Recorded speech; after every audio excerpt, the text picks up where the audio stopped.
పొద్దు నిద్ర పాడైపోను. ఇక్కడ కర్ర ఎక్కడ తెచ్చింది?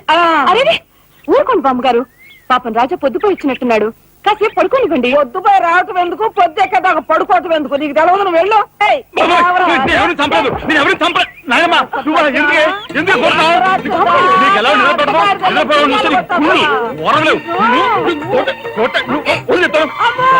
నిద్రపోనకుండా కొట్టుకుంటే పైగా చేస్తుంటావు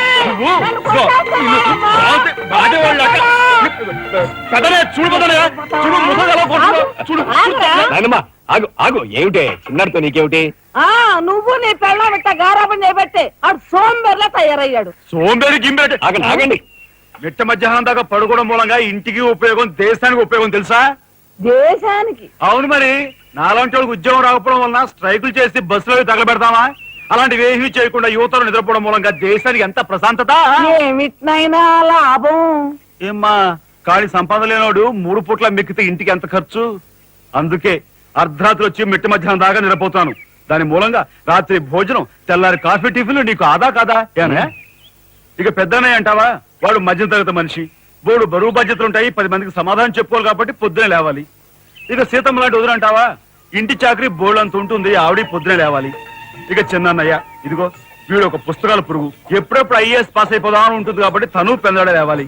ఇక చిన్నపిల్లలు పొద్దునే ఆడుకోవాలి, చదువుకోవాలి కాబట్టి వాళ్ళు పెందడే లేవాలి. నువ్వు నేను ఎందుకే పెందడే లేవటం? నా మాట విన్నాయనమ్మా, నువ్వు నాతో పాటు అర్ధరాత్రి వరకు గాలి తిరుగుడు తిరిగి ఇంటికి వచ్చి నిద్రపోయి లేటుగా లేచావనుకో, ఇంటికి ఖర్చు తగ్గుద్ది, నాకు నీ నస తగ్గుద్ది. ముదిరిపోయావురా. చిన్నబాబు నీళ్ళు తోడుతున్నా వచ్చేసి. ఎంత పొగర్రా నీకు? ఉదయంతో చాకరీలు చేయించుకుంటావా? ఏంటి దొడాలి, సబ్బెట్టాలి, రఫాడించేస్తానేమనుకున్నావు? నువ్వు చేయాల్సిన పనులు ఉదయంతో చేస్తావు, నేను నిన్ను కేకలు పెడతావు అనుకుంటే నువ్వు ఎదురొస్తావా? అయినా ఈ వయసులో నువ్వు చేయాల్సిన పనులు ఏమిటి? ఏంటయ్యా? నాకు సేవలు చేసుకోవటం. ఏంటి? తాతయ్యకి ఎలాగో సేవలు చేయలేదు, నాకు సేవలు చేసుకో. దేవుడు మెచ్చి నీకు స్వర్గ దూరాలు తెలుస్తాడు. నిజమేనట్లా చిన్న ముసుదానా?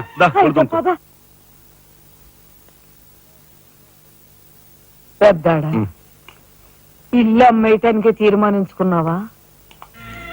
అమ్మకి తప్పేటట్లేదు నానమ్మా. మనకున్న అప్పులకి ఇల్లు కాదు కదా, ఈ వీధి మొత్తం అమ్మినా ఏమీ తీరం. నువ్వు నోరు మీరా? ఆడి మాటలకేం గాని మీ తాతయ్య రెక్కలు బొక్కలు చేసుకుని ఇల్లు కట్టించాడ్రా. నా బొందులో ప్రాణం ఉండగా అమ్మ నేను నన్ను చంపుకు తిన్నంత ఒట్టే. ఈ మాత్రం దానికి అంత పెద్ద పెద్ద మాటలు ఎందుకు లేనమ్మా? అమ్మలే ఆ తిప్పలేవో నేనే పడతాను. అన్నయ్య, అసలు గొడవేమీ లేకుండా నేనే చదువు మానిస్తే? అయ్యి బాబోయ్, భలేవాడివే. చదువు మానేస్తానంటావేంటి? నువ్వేదో కలెక్టర్ అవుతావు, ఇంటెల్ పాదిని ఉద్ధరిస్తావు, మేమంతా నీ మీద ఆశ పెట్టుకుంటే తప్పురా అన్నయ్య. ఆ పని చేయకు. అవును, ఇప్పుడు నీ అయ్యే చదువుకి ఎంత ఖర్చు అవుద్ది? ఢిల్లీ దాకా వెళ్ళాలంటే 500 ఖర్చు అవుతుంది. ఆ పైన ఎగ్జామ్ ఫీజు, ట్యూషన్ ఫీజు, పాత బాకీలో కలిసి కనీసం 25,000 అవుతుంది. 25,000? మా బాబే అంతేనా? 25,000 అంటే ఇదిగో మా పెద్దనే సర్దుకుంటాడులే. సర్దుకోపోతే నువ్వు సర్దుకుంటావా? నువ్వు ఇష్టం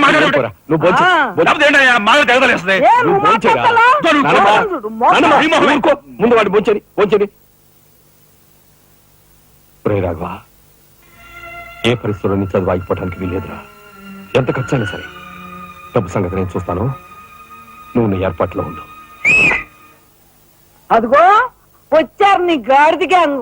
ఊసే గాడిద వచ్చి మేసే గాడిదని చెడగొట్టిందంట. మెయిట్ అయిందిగా, ఇక లేచండు. నాయనమ్మా, సాయంత్రం వచ్చేసరికి మునక్కాయ కూరలో ఉప్పు చేపేసి వండి పెట్టవా? మునక్కాయన్ని ఉప్పు చేప వండి పెడతా. కొంటిదానా? నీ తాత ఇట్టగా ఏడ్పిస్తూ తినేవాడు రా. వీడు అన్ని ఆయన పోలికలే. ఏంటి రోజు మన ప్రోగ్రాం? ఏముందిరా, షరా మామూలే. ముందుగా ఉద్యోగాల వేట, ఆ తర్వాత అమ్యూజ్మెంట్ పార్క్, కొడుకుసే వాళ్ళకి ఇల్లు చేరుకోవడం. హిందూ వదనకే నీ ఓటు. మనాడికి రాజకీయాలంటే ఇంట్రెస్ట్ లేదు కానీ అప్పట్లో మనందరం కలిసి హిందూ వదన జిందాబాద్ అని ఉంటే ఈ పాటికి ఒక్కొక్కడికి 10 ఉద్యోగులు ఉండేవి. హిందూ వదన జిందాబాద్. బోలో స్వతంత్ర భారత్ కే, బోలో స్వతంత్ర భారత్ కే. నమస్కారం ఎస్పీ గారు. హాయ్ చుక్కి. ఏమండి, ఒక కేసు తెచ్చాను, మర్డర్ చేసి పెట్టాలి. ఏమయ్యా సిద్ధాంతి, నీకేమైనా మతిపోతుందా? మద్దళ్ళ గురించి పోలీసు వారి ముందు జంకు గొంకు లేకుండా మాట్లాడేస్తా. ఆయన దగ్గర మనకు జంకెత్తుకండి, ఆయన పళ్ళు ఆయనకు ముడుతూనే ఉందిగా. ఎటు వచ్చి ఓ పక్క మర్డర్ కేసులు చూస్తున్నాను, మరో పక్క మరణ మొత్తాలు పెడుతున్నాను. నా విషయంలోనే అంత చిన్నదో చూస్తున్నారు. ఇది ఏమైనా బాగుందో చుక్క? మా సిద్ధాంతి శని గ్రహానికి ఎక్కువ, శుక్రగ్రహానికి తక్కువ.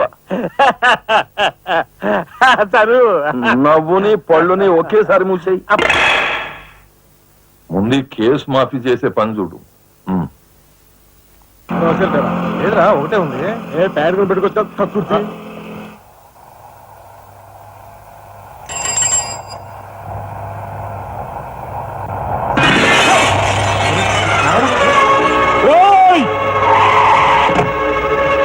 ఏం పాపా కళ్ళు కనపట్టాలా?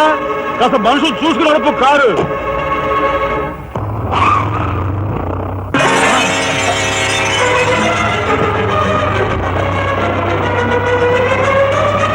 ఎంత పొగర్రా దీనికి.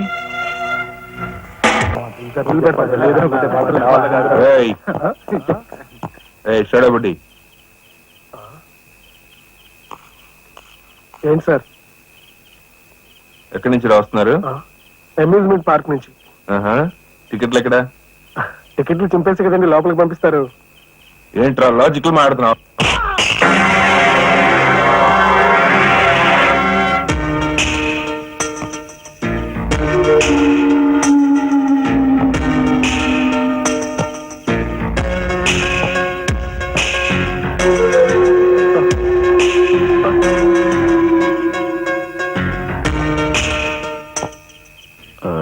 ఎందుకు సార్ మా వాడిని కొట్టారు? పక్క వీధిలో కార్మిక నాయకుడు మర్డర్ జరిగింది. ఆ మర్డర్ చేసింది మీరే కదరా? ఏంట్రా డ్యూటీ దిగిపోతూ మందు కొట్టి ఇంటికి వెళ్తున్నారేమో డౌట్ వచ్చి. ఏంట్రా కూర్చోవ్?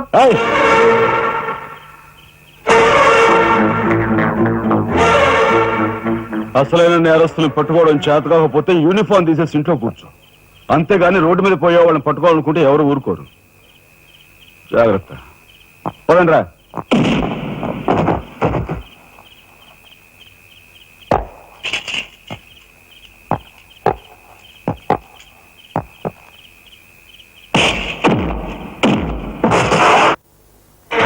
పోలీస్ ఇన్స్పెక్టర్ అయ్యి ఉండి వాళ్ళతో దెబ్బలు తింటాను నీకు సిగ్గులేదు?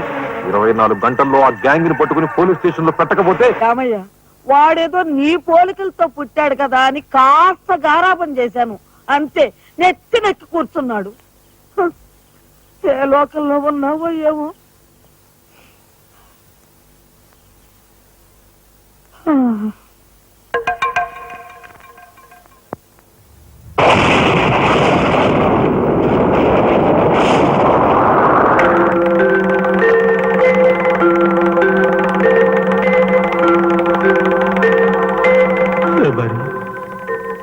ఏమిటి ఆ చూపు? నేను గుర్తుపట్టలేదా? అయ్యా నా దేవుడు, నువ్వా? అయ్యా నన్ను తాకరాదు. ఆత్మ రూపంలో ఉన్న నన్ను తాకితే మాయమైపోతాను. అపచారం అపచారం. అయ్యా, పచ్చికొండగా ఒక్క రోజు కూడా గడ్డం మాయనిచ్చేవాడివి కాదు. మగ మహారాజులాగా మెలమెల మెరిసిపోయేవాడివి. ఇప్పుడు ఏంటయ్యా గడ్డం అట్ట మాసింది? అదక్కడి రూలు. ఏమిటి చిన్నాడు మీద విరుచుకు పడుతున్నావట? వాడు ఒట్టి అల్లరాడైపోయాడయ్యా. వాడిని ఇంటికి రాని వాడి కాళ్ళని కొడతాను. ఎంత పొరపడుతున్నావు శబరి? చిన్నాడంటే ఎవరనుకున్నావు? ఎవరు? నేనే.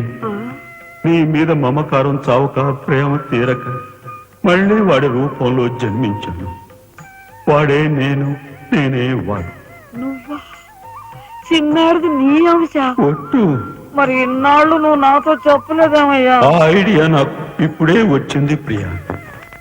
చూడు శబరి, ఇక మీదట వాడు ఎంత లేటుగా వచ్చినా, ఎంత పొద్దుకి లేచినా, ఏ పని చేసినా చేయకపోయినా వాణ్ణి కించత్ మాట అన్నావో స్వర్గంలో నేను క్షోభపడిపోతాను. అమ్మో అమ్మో, ఎంత మాట! వాడికి ఏమన్ను? అయ్యా, రాకొచ్చావు 4 మెతుకులు తినేళ్ళవా? నాకంత వ్యవధి లేదు శబరి. అవతల స్వర్గంలో నా కోసం రంభ, ఊర్వశి, మేనక డాన్స్ చేయకుండా ఎదురు చూస్తూ ఉంటారు. శబరి, ఏమిటా అలక? సహజమే. చూడు శబరి, నువ్వు నాకు పాదాభివందనం చేసుకుంటే నీకు స్వర్గం ప్రాప్తిస్తుంది. అక్కడ మనం కలిసి డాన్స్ ఆడదాం. నిజమా?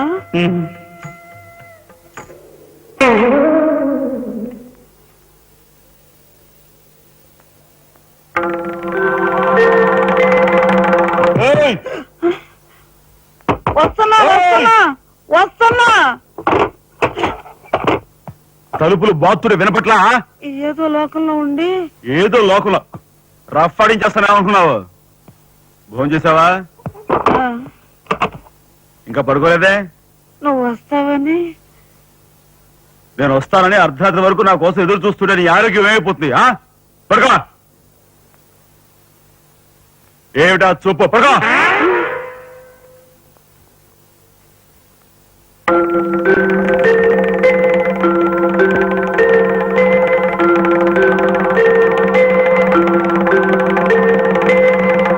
ఏమండి, రాఘవ్కు పంపించాల్సిన 25,000 గురించి ఏం ఆలోచించారండి? అదే అర్థం కావటం లేదు లక్ష్మి. ఆ 25,000 సంగతి అలా ఉంచు. కనీసం ట్రైన్ ఛార్జీలకైనా ఇచ్చి 4-5 రోజులు ఎలాగోలా ఆ 25,000 పంపిద్దామని చెబుదామన్నా ఈ 500 అయినా పుట్టేటట్లేవు. ఒక పని చేయండి, నా దుద్దులు తాకట్టు పెట్టి. వద్దు లక్ష్మి, వద్దు. ఈ సంగతి తెలిస్తే రాఘవ అసలు చదివే మానేస్తానంటాడు. నేనే ఇంకో ప్రయత్నం ఏదైనా చేస్తాను. గురు, బ్రహ్మాండమైన ఐడియా. ఈ డొక్కు కెమెరా అమ్మేస్తే కనీసం 200 రావచ్చు. నేను 10th క్లాస్ పాస్ అయినప్పుడు మా నాన్నగారు కొనిచ్చిన వాచ్ ఇది. ఇది అమ్మితే 100 గ్యారంటీ. ఈ కళ్ళజోడు ఉండ్రే, ఇవన్నీ అమ్మగా వచ్చిన డబ్బుతో కనీసం మా అన్నని ఈ రాష్ట్రం కూడా దాటించలేం. ఇంకా 5 రాష్ట్రాలు దాడాలతాను. అదేంటి చూడండిరా. 2,000కి 1 రూపాయి తక్కువ అయితే కిట్టదురా అంటే జిడ్డులో పట్టుకుంటారు. అయ్యో, ఏం జెంట్లమెన్ గారు, ఏంటి గొడవ? ఏం లేదు బాబు, మా ఇంట్లో అద్దెకున్న మనిషిని ఖాళీ చేయించి పెట్టవయ్యా అన్నాను. కాస్త రవిడేజం చేసి దానికి 2,000 అడిగాడు. కొంచెం తగ్గించుకోవయ్యా అన్నాను. చాకి లంపకాయ కొట్టాడు. ఇదిగో మధ్యపేరం, 1000 రూపాయలు ఇస్తావా? నీ ఇల్లు ఖాళీ చేయించి పెడతాం. 1000 రూపాయల అయితే పదండి. ఏంటి పదండి, అవన్నీ మా వల్ల కాదు, మా గురువు వల్లే అవుద్ది. అడ్డుగో. నమస్కారం గురువు గారు. 1000 రూపాయలకు మంచి బేరం ఒప్పుకున్నాం గురువు. నువ్వు కొంచెం రౌడీజం చేసి ఇల్లు ఖాళీ చేసి పెట్టాలి. రౌడీజం చేసి పెట్టాలా? రఫ్ ఆడిస్తాయేమనుకున్నావా? పాపం ఆయన ఇల్లు ఆయన ఖాళీ చేయించి పెట్టడంలో తప్పే ఉంది. న్యాయమే కదా. ఒప్పుకోగరు ప్లీజ్. అంతేనంటావా? సరే బాబు, ఒక మాట, అది సామాన్యురాలు కాదండి. రాలు అంటున్నాడు. కొంప తీస్తే ఆడదా? అవునండి. ఆడదాని మీద నా ప్రతాపం చూపించడమా? సిగ్గులేదు. పోతలే. బాబు, మీరు ఒక్కసారి వచ్చి చూడండి. అది ఆడది అనుకుంటే మీరు తలొకతోనూ నన్ను తన్నండి. ఇదెక్కడ ఆడదురా అనుకుంటే మీ హెల్ప్ మీరు చేయండి, మీ డబ్బులు మీరు తీసుకోండి. పద.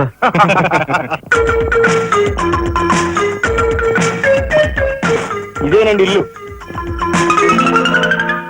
చెప్పానుగా, వెళ్ళు. తప్పదంటారా? మరేం భయం లేదు, వెళ్ళు. వెంట్రా.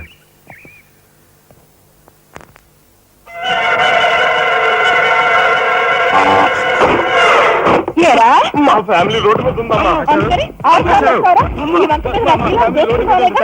ఈ కన్యాకుమారి శీలం. చాలా గొప్ప తల్లి. ఆ. అయ్యా, అమ్మా, వద్దు వద్దు అన్నాను. వెళ్ళు అన్నారు. తీరా లోపలికి వెళ్ళి చూస్తే అది మాత్రం ఆడది కాదండి బాబు.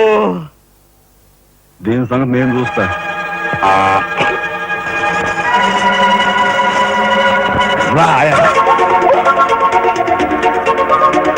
ఏ పిల్లోడా, ఏయ్, నా చేయి పట్టుకుని బజార్కి లాగేంత మగాడువా నువ్వు? ఎంత ధైర్యం నిన్ను! ఏయ్, ఏయ్! కోట చేయి చూసారు అంత రఫ్ ఉందా? నాతో పెట్టుకోకు, రఫ్ ఆడించేస్తా. నువ్వు నాతో పెట్టుకోకు, నీ పని చెప్తాను. సూరమ్మత, అప్పాయమ్మ, వెంకాయమ్మ, సీతమ్మత. పొడుస్తా. పీకు, నీ బోర్డు పీకు.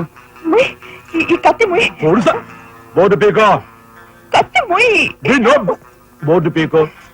రాయ్, మీరు లోపకెళ్ళంట్రా. దీని తాలూకా ఏది దొరుకుతా తీసి బయటపడండి. హలో మేడం, ఒక్క ఫోటో. Just wait. గొంతు పొడుస్తా. పోలకే పీకో.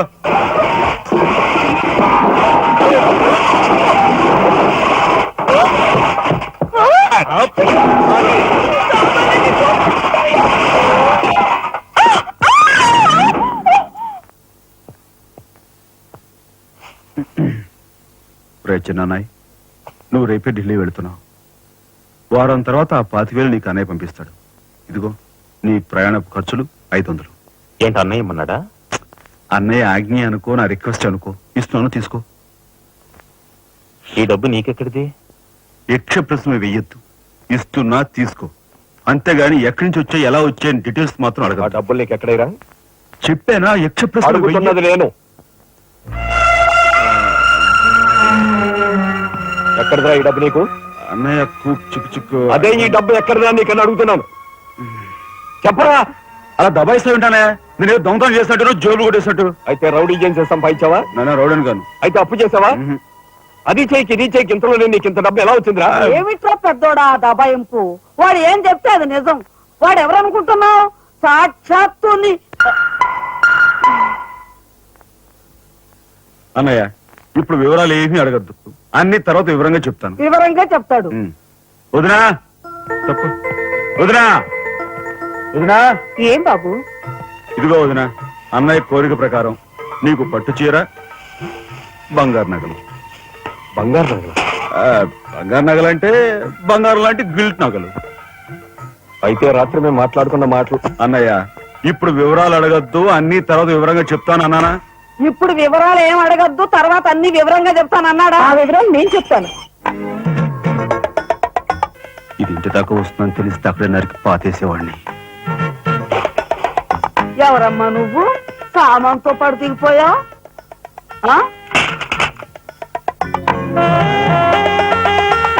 Excuse me. యారా ఏమిటి నువ్వు చేసేది? నాయనమ్మ. వాళ్ళ నలుగురిలోనూ అడిగితే తలా ఒక తన్ను తంతారేమోనని ఇక్కడికి తీసుకొచ్చా. ఆ అమ్మాయి ఎవరు? ఆ అమ్మాయికి నీకు సంబంధం ఏమిటి? నాయనమ్మ నిజంగా నాకు ఎలాంటి సంబంధం లేదు. ఏం సంబంధం లేదు.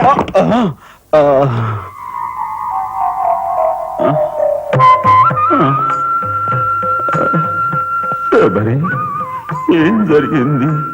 అయ్యో దేవుడు, నువ్వు వచ్చావా? అవును శబరి, నా శబరి ఆవేశం చూసి ఏం జరిగి ఉంటుందా అని వచ్చాను. ఏం జరిగింది? ఇంకా ఆవేశం ఏమిటయ్యా? నీ అంశతో పుట్టిన నీ మనవడు ఏం చేశాడో చూడు. ఆ అమ్మాయిని ఎవరినో తీసుకొచ్చాడు. ఏనాడైనా మన ఇంటా అంటా ఉందా? శబరి, నువ్వు అనుకున్నట్టుగా చెను వాడు అలాంటి వాడు కాదే. నువ్వు అనవసరంగా చాలేవయ్యా అని సమర్థిస్తున్నావు. ఆ పిల్లవో నా శీలమో నేను రోడ్డును పడ్డా అని అంటుంది. ఇప్పుడు ఏ ఆధారం లేని ఆ పిల్లని మన ఇంట్లో పెట్టుకోవాలా అక్కర్లేదా? చూడు శబరి, నువ్వు కొంచెం చూసి చూడలేదు. ఏంటి చూసుకుంటే నాయనమ్మా, ఏం జరిగింది? అయ్యో నా దేవుడు, వెళ్ళిపోయావు. ఎవరే? నేను ఆ అమ్మాయి విషయంలో ఒక నిర్ణయానికి వచ్చాను. నువ్వు నాకు అడ్డు పడ్డావో నా మీద ఒట్టే. నాయనమ్మా, నీకు అనుకూలమైన ఇల్లు దొరికే వరకు నువ్వు ఇక్కడే ఉండమ్మా. నిజమండి? అవునమ్మా, నువ్వు ఇక్కడే ఉండు. బామ్మ, తప్పుకోండి చిన్న బాబు గారు. బామ్మ, మీరైనా నా బాధను అర్థం చేసుకున్నారు. నా రూమ్ ఎక్కడా? రైటా లెఫ్టా? రైటే, బాత్రూమ్ ఉంది, వెళ్ళు. ఎవరు మీరా? ఇటు వెళ్ళమ్మా. థ్యాంక్స్ బామ్మ. తర్వాత చూసుకుంటా. ఏమిట్రా వేలు చూపిస్తున్నా? ఒకవేళ అదే మొత్తం 5,000 చూపించి ఇక్కడే ఉండు అంటున్నాను. ఏమిట్రా, ఏం మీ జరిగింది? ఫ్రెండ్స్ అందరినీ పోలీసులు వ్యాన్లో ఎక్కించుకొని తీసుకెళ్తున్నారు.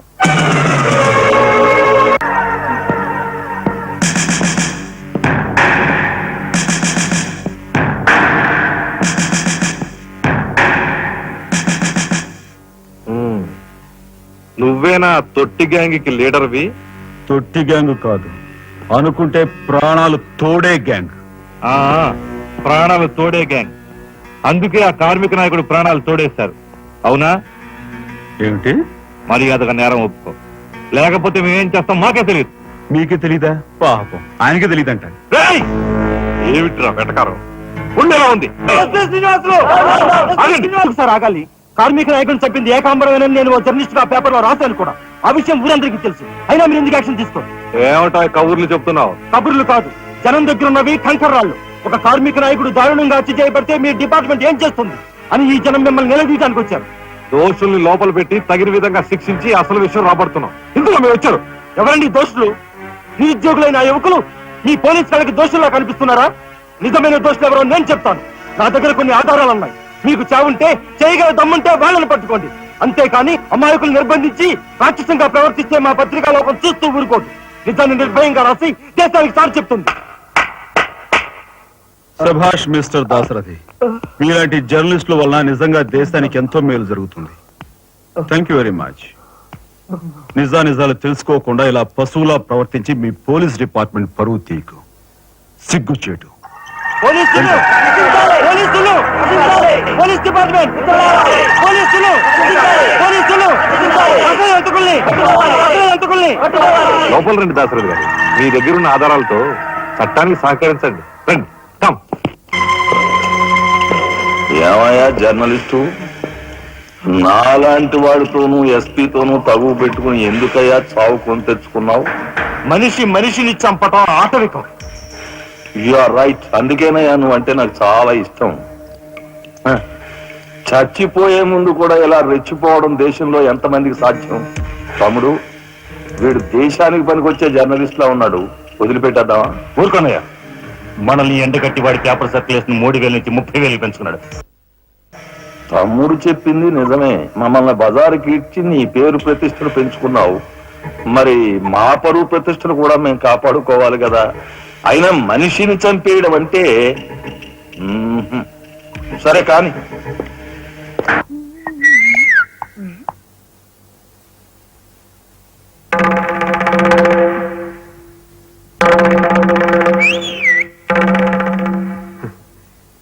ఏమిటా చూపు? నేను మావాడు ఒకేలా ఉన్నావునా? అదంతేలే. అవును, నీకు మావాడంటే చెయ్యిలా చూపించి 4 మడత పెట్టి చెయ్యి చూసావా ఎంత రఫ్ గా ఉందో? రఫ్ ఆడించేస్తాను, జాగ్రత్త అని నువ్వు అంటుంటే నాకు ఉంటుంది. మరి అయితే ఇంకా ఆలస్యం ఎందుకు? నువ్వు కూడా రఫాడించే.